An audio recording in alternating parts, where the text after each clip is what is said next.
Student good morning. हम लोग advance math के अंतर्गत 2D श्रृंखला में मेंसुरेशन जिसमें एरिया और पैरामीटर पढ़ रहे हैं, जिसमें हम इक्विलेटरल ट्राइंगल पढ़ चुके हैं और आइसोसेल्स भी, scalene, right angle triangle, isosceles, right angle triangle, ये सभी पढ़ चुके हैं। इनके सभी के फॉर्मूले मैं पिछले वीडियो में आप लोगों को पढ़ा चुका हूँ। अब इन पर बेस्ड हम क्वेश्चन करते हैं। जैसे कि हमारा फर्स्ट क्वेश्चन है आज का कि एक समबाहु त्रिभुज, एक समबाहु त्रिभुज की भुजा ए तथा ऊंचाई h है, ऊंचाई h है, तो h अनुपात a का मान क्या होगा। अब ये बताइए, अगर आप लोगों ने पिछले सभी वीडियो देखे होंगे तो आप तुरंत ही इसकी वैल्यू बता सकते हैं। आप ये कहेंगे कि sir h equal to root 3/2 into A होता है। क्या होता है? h equal to root 3/2 into A. तो h रेशो a की वैल्यू रूट 3/2 मतलब रूट 3/2 हो जाएगा। क्लियर? इतनी बात तो सभी को मालूम है। अगर आपसे मैं ये कहूँ, क्या क्वेश्चन कहते हैं कि एक समबाहु त्रिभुज, अगला क्वेश्चन, नेक्स्ट क्वेश्चन, एक समबाहु त्रिभुज, एक समबाहु त्रिभुज की माध्यिका या ऊंचाई h है। क्वेश्चन क्या है कि समबाहु त्रिभुज की माध्यिका या ऊंचाई h है, तो उसका क्षेत्रफल क्या होगा, उसका क्षेत्रफल क्या होगा। तो आप तुरंत ही कहेंगे कि सर आप इसको डायरेक्ट ही याद कर लें, area equal h² upon root 3 होता है। h² upon root 3, area equal to h² upon root 3। माध्यिका या ऊंचाई अगर h है तो समबाहु त्रिभुज का क्षेत्रफल होता है h² अपॉन रूट 3। लेकिन बेटा अगर आप लोगों से ये कहा जाए कि समबाहु त्रिभुज की भुजा a है, तो उसके अंतःवृत्त का क्षेत्रफल क्या होगा। समबाहु त्रिभुज की भुजा a है तो उसके अंतःवृत्त का क्षेत्रफल ज्ञात कीजिए। थर्ड क्वेश्चन आया कि एक समबाहु त्रिभुज, एक समबाहु त्रिभुज की भुजा a है तो उसके अंतःवृत्त का क्षेत्रफल क्या होगा। अंतःवृत्त का क्षेत्रफल ज्ञात करो।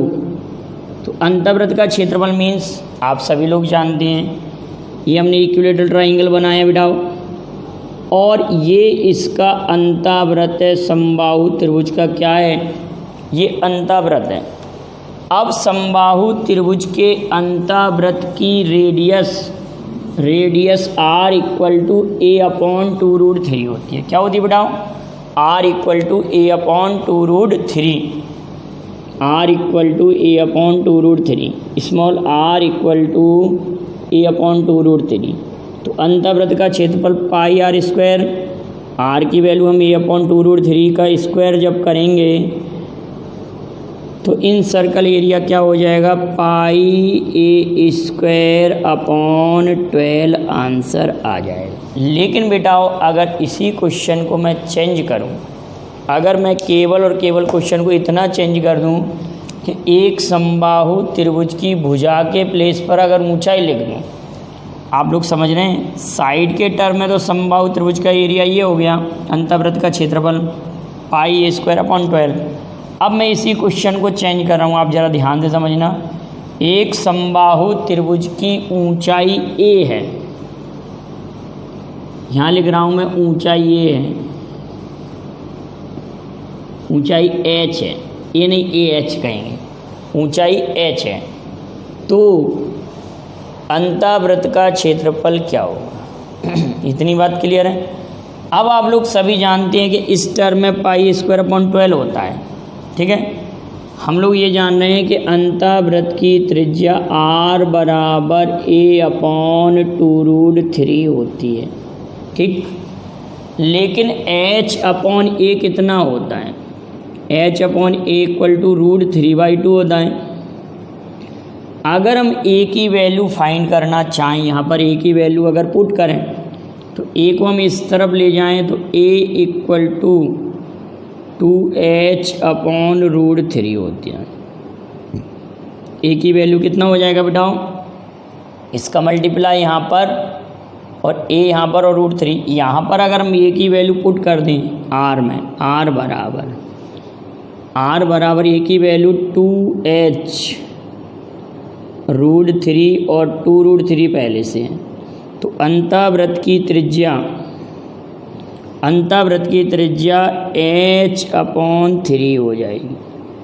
अंतःवृत्त की त्रिज्या कितनी हो जाएगी बेटाओ, h/3। आप देख रहे हैं हमने a की वैल्यू क्या पुट कर दी, हमने क्या कर दी, अंतःवृत्त की त्रिज्या में हमने a की वैल्यू पुट कर दी। हम सभी लोग जानते हैं कि h/a = √3/2 होता है। a की वैल्यू हमने फाइंड किया 2h/√3 फाइंड किया, 2h/√3 फाइंड किया। अब r में अंतःवृत्त की त्रिज्या में यहाँ पर हमने a की वैल्यू पुट की, a की वैल्यू 2h/√3 और 2√3 पहले से है, 2 से 2 कैंसिल तो h/3। ये अंतःवृत्त की त्रिज्या हो गई ऊंचाई के पदों में। किसके पदों में, ऊंचाई के पदों में अंतःवृत्त की त्रिज्या हो गई।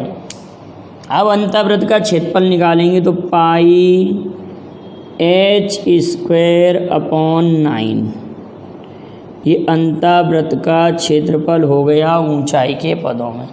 तो इस क्वेश्चन का आंसर हमारे पास इतना आ गया, ठीक। इतनी बात क्लियर है यहाँ तक। अब हमको ये रटना नहीं है बिल्कुल भी कि आप इनको अलग अलग याद करें, केवल और केवल आपको इतना याद करना है कि ऊंचाई और भुजा में रिलेशन होता है √3/2 और अंतःवृत्त की त्रिज्या होती है r = a/2√3, ठीक। अब इसी क्वेश्चन को मैं फिर चेंज कर रहा हूँ। देखिए पूरा क्वेश्चन नहीं लिखना पड़ेगा, मतलब ये क्वेश्चन नंबर हमारा कौन सा हो गया था, 4th क्वेश्चन हो गया था ऊंचाई के टर्म में। क्वेश्चन नंबर ये 4 हो गया था। अब इसी को क्वेश्चन नंबर मैं 5 में कन्वर्ट कर रहा हूँ। किस प्रकार से, सभी लोग नोट करते चलिए। हम ये लिख रहे हैं एक समबाहु त्रिभुज की भुजा a है। अब भुजा, फिर से भुजा का फॉर्मूला लिख रहे हैं भुजा के टर्म में। समबाहु त्रिभुज की भुजा a, भुजा a है, तो उसके परिवृत्त का क्षेत्रफल क्या होगा। अब हमारे पास क्वेश्चन आ गया, तो उसके परिवृत्त का क्षेत्रफल क्या होगा। क्वेश्चन क्या है कि समबाहु त्रिभुज की भुजा a है, तो उसके परिवृत्त का क्षेत्रफल क्या होगा। क्या निकालना बेटा, एरिया ऑफ सर्कल फाइंड करना है, उसके परिवृत्त का क्षेत्रफल निकालना है। तो ये हमने परिवृत्त बना दिया, समबाहु त्रिभुज का ये परिवृत्त बना दिया। This is circle of equilateral triangle, in circle नहीं है, परिवृत्त बना दिया। तो ये अगर भुजा हमारे पास इसकी a है, तो परिवृत्त की त्रिज्या सभी लोग पढ़ चुके हैं ना, पिछले वीडियो आप लोगों ने पढ़ा है। तो उस वीडियो में परिवृत्त की त्रिज्या आपको पढ़ा चुका हूँ, r = a/√3। तो परिवृत्त का क्षेत्रफल बराबर πa/√3 का वर्ग। तो πa²/3 हमारे क्वेश्चन का आंसर क्या आ गया, πa²/3 आंसर आ गया। अगर समबाहु त्रिभुज की भुजा a है, तो उसके परिवृत्त का क्षेत्रफल πa²/3 होता है। लेकिन बेटा अब मैं इस क्वेश्चन को फिर से चेंज कर रहा हूँ। क्वेश्चन नंबर 6 में ये कन्वर्ट हो रहा है, क्वेश्चन नंबर 6 में कैसे कि अब हम इस क्वेश्चन को फिर से बदल रहे हैं। यहाँ पर क्वेश्चन नंबर 6 लिख रहे हैं और भुजा की स्थान पर ऊंचाई लिख रहा हूँ, ऊंचाई h है, ऊंचाई h है। अब ऊंचाई h है तो अब आपका ये वाला फॉर्मूला नहीं काम देगा। तो अब हम क्या करेंगे कि समबाहु त्रिभुज ऊंचाई h upon a equal to √3/2 तो होता है। अगर हम a की वैल्यू फाइंड करना चाहते हैं तो 2h, a की वैल्यू फाइंड करना चाह रहे हैं तो 2h अपॉन √3 हो जाएगा। a वैल्यू फाइंड करेंगे ना, a की वैल्यू 2h अपॉन √3 अभी फाइंड किया था हमने, 2h अपॉन √3 a की वैल्यू यही फाइंड की थी हमने पिछले वीडियो में, a की वैल्यू 2h अपॉन √3 फाइंड की थी। अब हमारे पास क्वेश्चन क्या कह रहा है कि समबाहु त्रिभुज के परिवृत्त की त्रिज्या r इक्वल a अपॉन √3 होती है। परिवृत्त की त्रिज्या a अपॉन √3 होती है। अब यहाँ पर अगर वैल्यू पुट करेंगे तो 2h अपॉन √3, ये √3 और साथ साथ में ये √3, तो हम इसको डायरेक्ट 3 नहीं लिख सकते, ये √3 आएगा और ये भी नीचे आ जाएगा इसकी। अगर मैं यहाँ पर ये वाली वैल्यू पुट कर रहा हूँ, इतना तो आप सभी लोग जानते हैं कि 2h अपॉन √3 और √3 पहले से हैं, तो ये ऊंचाई के पदों में परिवृत्त की त्रिज्या हो गई। ऊंचाई के पदों में परिवृत्त की त्रिज्या 2h अपॉन 3 ऊंचाई के पदों में परिवृत्त की त्रिज्या। अब परिवृत्त का क्षेत्रफल निकालना है तो पाई a स्क्वायर, तो इसका स्क्वायर जब करेंगे तो 4h² अपॉन 9, तो परिवृत्त का क्षेत्रफल πh² अपॉन 9। और वैसे अगर हमारे पास थोड़ा सा भी IQ होगा तो हम इसको डायरेक्ट भी तो याद कर सकते हैं कि अंतःवृत्त का क्षेत्रफल h² अपॉन 9, अंतःवृत्त का क्षेत्रफल h² अपॉन 9 था, तो परिवृत्त का क्षेत्रफल 4h² अपॉन 9 होगा। तो ये अंतःवृत्त परिवृत्त की चर्चा तो हमारी किस में हुई, ये अंतःवृत्त परिवृत्त की चर्चा किस में हुई, समबाहु त्रिभुज में। अब किसी भी प्रकार का अगर त्रिभुज आ जाए, जिसकी भुजाएं ABC हैं, जिसको हम स्केलन ट्राइंगल कहते हैं, all sides are difference, is called scalene triangle. Scalene triangle means विषमबाहु त्रिभुज। तो क्वेश्चन नंबर अगर मैं 7 लिखूं कि किसी त्रिभुज की भुजाएं 13 सेंटीमीटर, 14 सेंटीमीटर और 15 सेंटीमीटर। बेटा समझ में तो आ रहा ना आप लोगों को? कहीं पर भी कोई भी डाउट हो तो आप मुझे मैसेज कर सकते हैं। तो क्वेश्चन नंबर 7, एक त्रिभुज की भुजाएं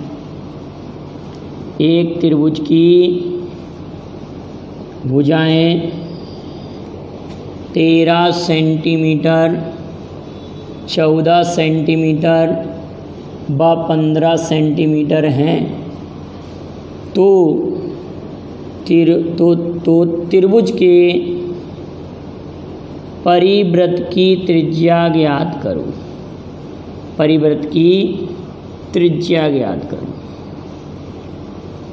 आपको पिछले वीडियो में मैंने एक बात समझाई थी कि यदि साइड ABC हैं, if the side is A, B and C, then radius of circle, परिवृत्त की त्रिज्या ABC upon 4 delta, ABC upon 4 delta. Clear है बेटा? ABC अपॉन 4 डेल्टा ये फार्मूला होता है। हमारे पास 13, 14, 15 है, तो हम अगर S की वैल्यू फाइंड करेंगे बेटा तो 13 धन 14 धन 15 बटे 2, ठीक है।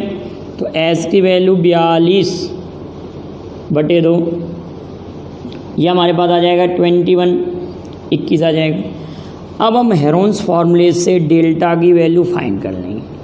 Delta is area of triangle. पिछले वीडियो में मैंने ये क्वेश्चन आप लोगों से पूछा था कि इस त्रिभुज का क्षेत्रफल क्या होगा। आधा तो मैंने सॉल्व कर दिया था, लेकिन एस माइनस ए तो सभी लोग जानते हैं ना, 21 माइनस 13 और 21 माइनस 14 और 21 माइनस 15 13, 14, 15 है। अब अगर आप इसको सॉल्व करेंगे तो 84 स्क्वायर सेंटीमीटर आ जाएगा, 84 स्क्वायर सेंटीमीटर।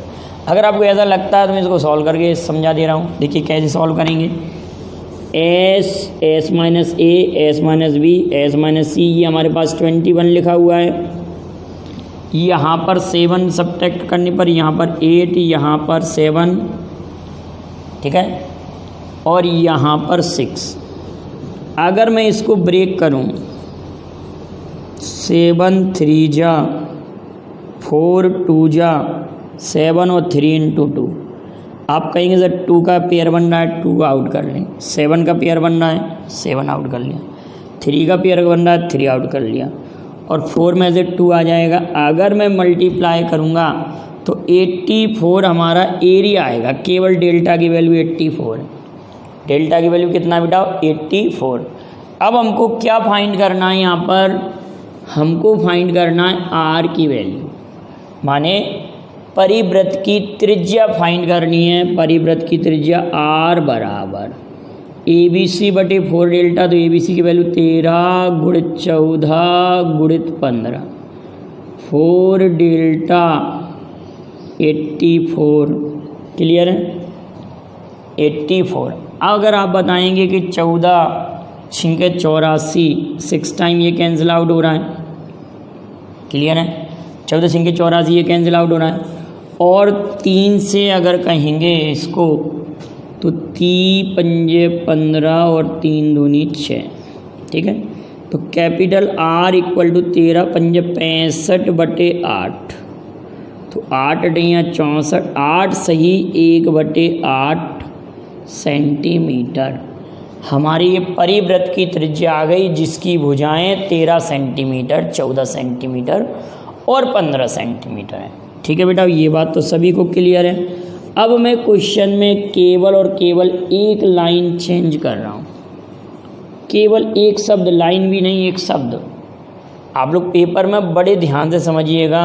अब एक नया क्वेश्चन बन जाएगा आप लोगों के लिए।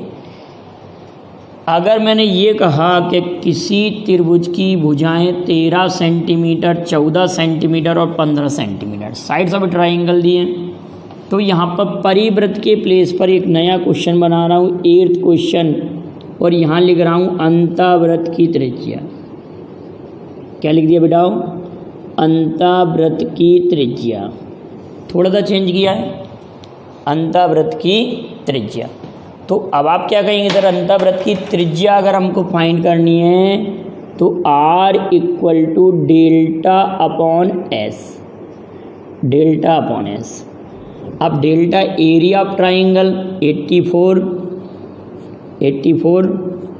और ये कितना 21 आया था हमारे पास, 21 एस की वैल्यू, सेमी पेरीमीटर 21 आया था। अब 21 चौक 84, तो स्मॉल आर बराबर 21 चौक 84, 4 सेंटीमीटर।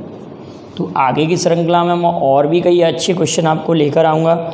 आप जब तक इनको तैयार करें, इनके नोट्स बनाएं, और 2D के जितने भी मेरे वीडियो हैं आप उनको देखते रहें। अब कुछ टॉपिक मैं रीजनिंग के भी आपको लेकर आऊँगा।